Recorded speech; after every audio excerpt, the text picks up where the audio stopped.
All right, guys, I'm going to be doing a vlog and showing you guys how to hit your macros and calories perfectly. So when you guys go out and travel, you guys don't sacrifice your gains and you still make progress. Right now it is 6:30 in the morning, 6:33 in the morning to be exact.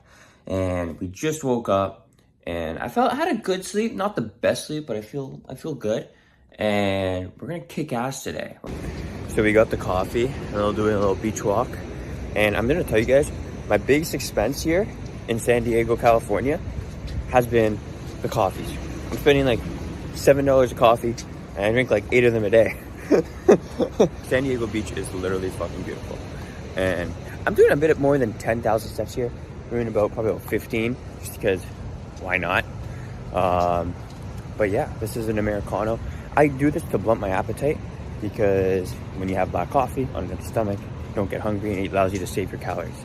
So it's a cool little strategy I do. And you gotta get the large, otherwise if you don't have large coffee, then how hard are you really working in life? All right, it's 7 a.m. and we are on the mastermind call. I do this every day, Monday to Friday. These people are crushing it. And you know, who you surround yourself with is who you become. These guys are animals. And I like surrounding myself around people that are always crushing it, because who you are is determined by your surroundings. That's why my coaching group is so powerful, because I gotta mute this. But when you surround yourself with people that have the same goals as you, you're more likely to crush it. Because if I went to these calls and said, hey, I was lazy yesterday, they're gonna call me out.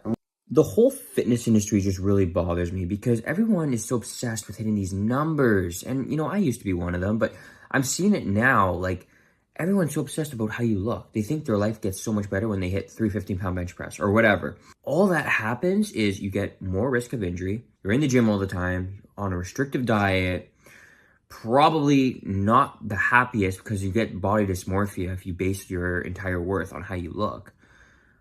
And it's an endless cycle, because once you hit the 350-pound bench press, it's just going to turn into a 400-pound bench press. You know, and my clients are avoiding body dysmorphia because we use a different rubric. We don't base our self-worth off numbers and fitness. We base our self-worth off growing ourselves. Yes, you can sustain 8 to 12% body fat year-round effortlessly, okay? I teach that doing 2 workouts a week and flexible dieting. That's it. Get a model status body year-round, boom, okay. But we're not going to neglect other areas of our lives. We're going to have awesome relationships with, you know, women, you know, however you want to have your dating life look like.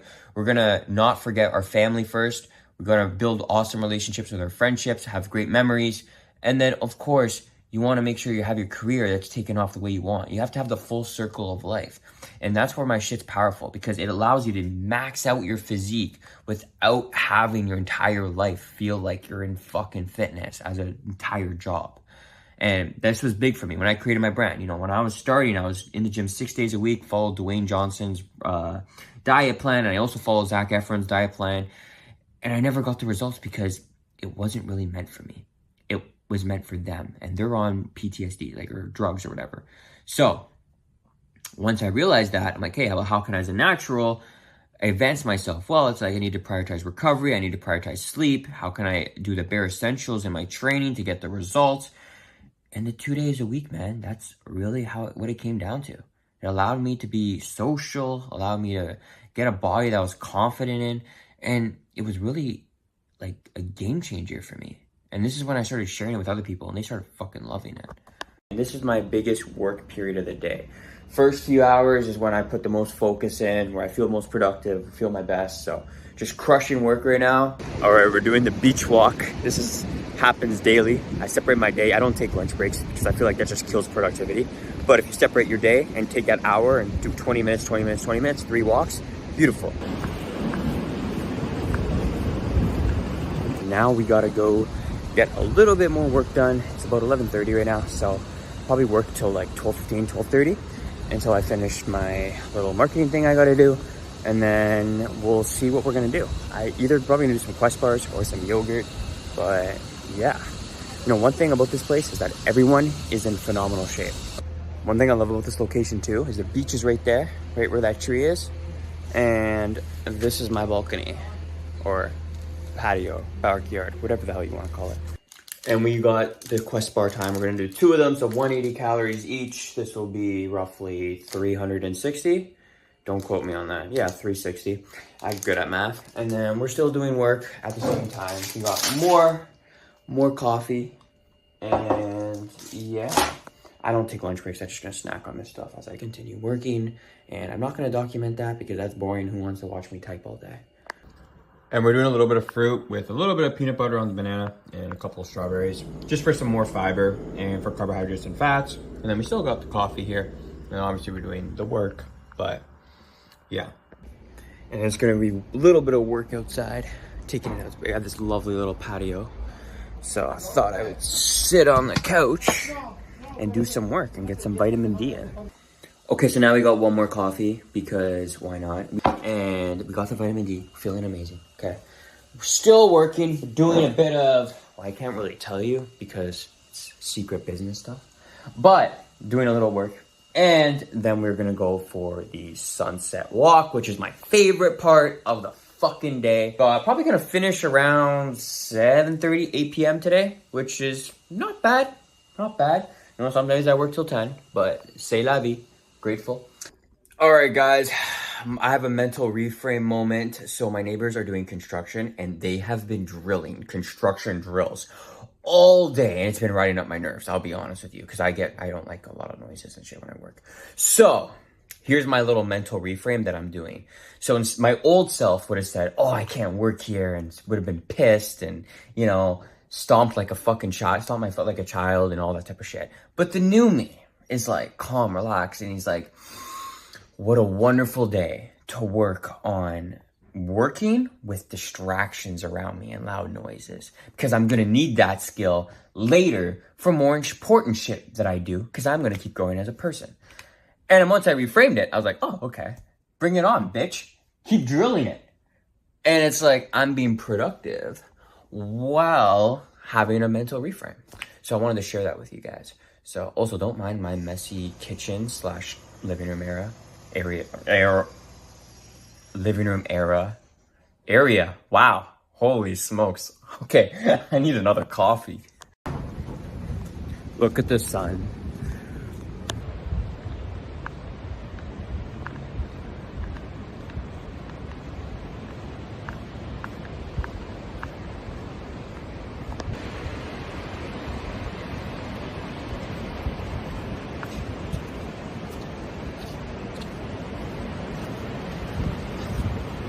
You know, something I'm doing right now with my training is I'm focusing a lot more heavier on triceps, because when you're focusing on triceps, first of all, that's 2/3 of your arm, and you get a better ROI than just really focusing on biceps. Biceps are like the lowest return on investment. If you blast your biceps full of volume, it's not really going to do much, but triceps, research has shown that it's pretty good to double down on.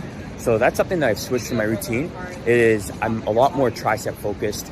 And yeah, so I added just 2 additional sets a week, hard hitting sets a week, not just like bullshit volume, but like actual sets that push you. And I'm loving it recently.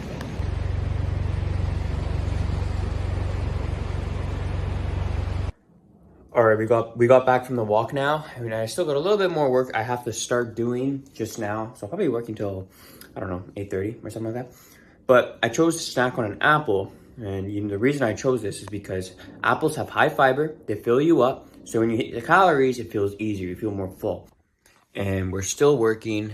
I'm technically done. I finished all the shit I was supposed to do, but now I'm doing a little extra, because it's not that I get forced to work as much as I do, but it's more of a choice.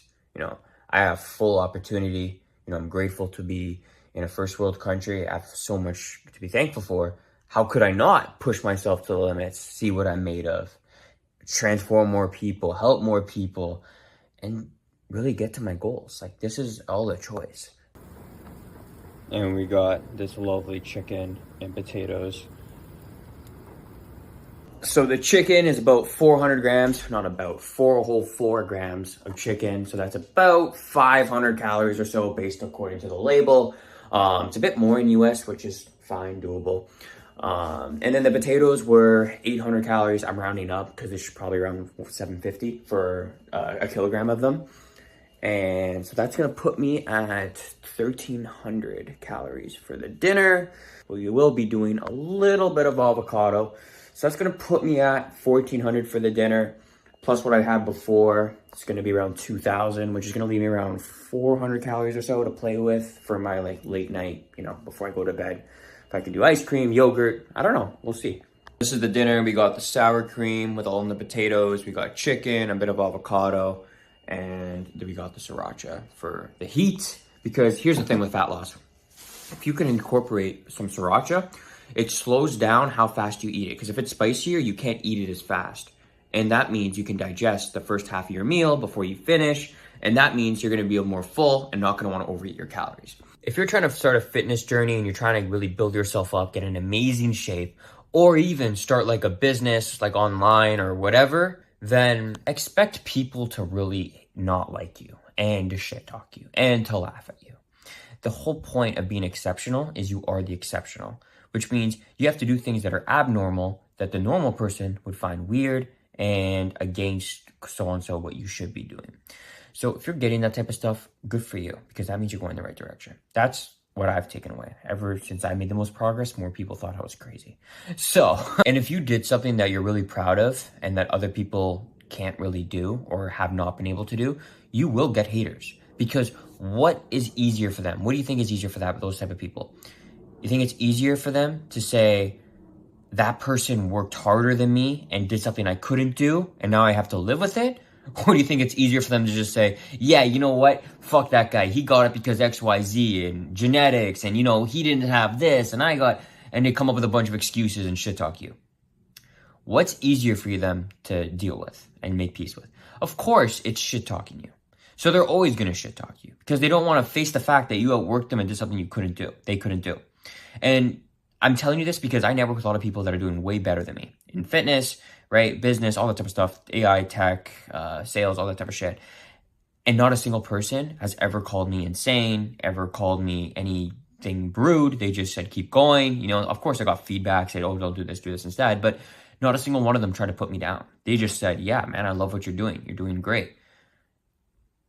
So always remember the people beneath you will always try and bring you down. And the people at the top that are above you will be the ones inspiring you and pushing you to be better. So we're getting the chocolate chip cookie on between my two fingers right now. That's an actual cookie. Then we're getting the protein Quest bar cookie that is a protein cookie. The protein cookie has more calories in it, but I want a bit more protein in me right now. And the actual chocolate chip cookie is only about 150 calories a cookie. And this one is about 250. So altogether, 400 calories. Perfect. That's 2,400 calories, give or take, on the cut. And we got 10,000 steps, or 12,000 steps, I should say. I hope you guys enjoyed that video. Now, obviously, that was a very dull day of eating, right? That was just home-cooked foods, right? No alcohol, just coffee, work days, how I structure my day. But I hope you guys are able to feel some value from that. If you guys want, I could do another video on what it's like on a Saturday night here, okay? And you can have a bit more spice to it, if you want to call it that. But I do got to keep it PG because it's YouTube. Anyways, actually, my new motto here is... any bad decision means it's going to be an awesome story. So let's make some bad decisions. And adios.